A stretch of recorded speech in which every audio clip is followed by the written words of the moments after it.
So I am here with a special bunch of people. These are people who I do Really 007 podcast with. Yeah, I'm Tom, and there's three brothers here, the Pickup Runners.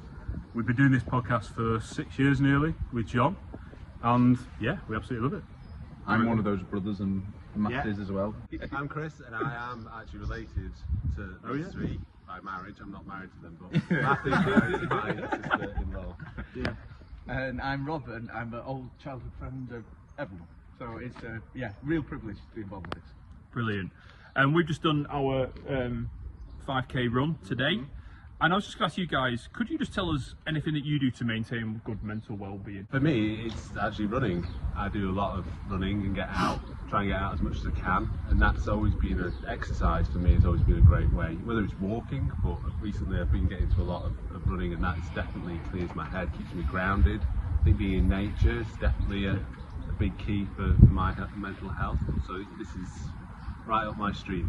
Yeah, I'm similar in terms of I like to get outdoors with my sort of young family. I like to exercise personally, but there are other things I do as well, like in terms of I do like graphic design in a few different departments, and just being creative is a nice way of forgetting about kind of the daily stresses, and being creative and productive helps me. I box 5 days a week as well. So running was a bit different today. Because with boxing you're not supposed to run away, so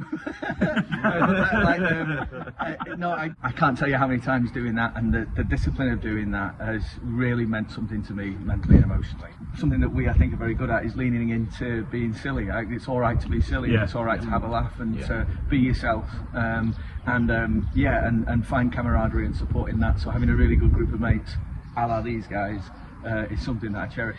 I've really appreciated you guys coming with me today, because I'm running to raise funds for the listening services that I provide in schools with my colleagues, and we want to increase that capacity to providing listening services to 50 children per week, so they can just talk about what they are struggling with at that moment and be that stopgap before they get proper mental health intervention from NHS services and stuff. And I just wondered if you guys could maybe explain a time maybe when you really benefited from talking to someone, just to highlight how important it is to talk and for people to listen. A very recent example, I had a chat with Harry last week, just because I'm a pretty new dad, and a few other stresses and concerns about the future and things like that. So we had a good conversation, didn't we? Obviously you've been through it, and just felt an awful lot better after it. And also, sharing a few Alan Partridge quotes helped. Yeah.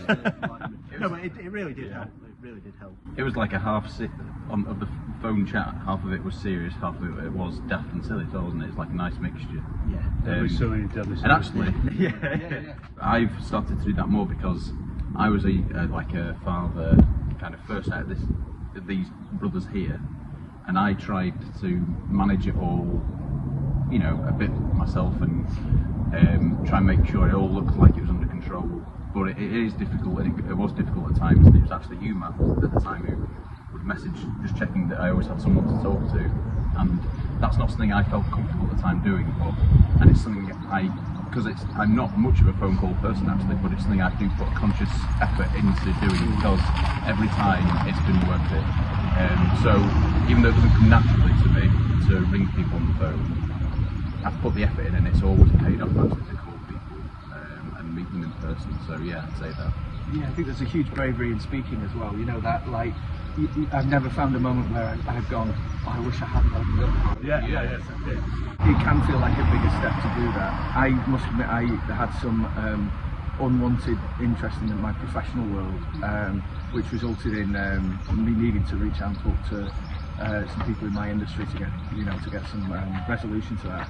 And immediately the weight was lifted, simply because I'd opened my mouth and shared, and the weight from your shoulders was lifted as well, and I shared it with friends as well. So I think talking and being brave enough to talk, pat yourself on the back, but you're on the rung upwards from there. You're stepping forward every time you speak about this. We can be there to listen to that, can't we? So we'll share our problems, but sometimes if you don't know them that well, just drop a text and then be prepared. We sometimes say, how are you? Oh, I'm fine, mate. Yeah. But be prepared if they say, actually no, then you really need to give them some time, listen to them. Phone call's brilliant, but meeting in person is probably best, isn't it? If they're near. Always recommend that. And that can help you as well. Superb. Thank you so much, guys. So if you want to donate to the King's Community Run, then there will be a link just like there. 555 love. Please donate, and thanks again.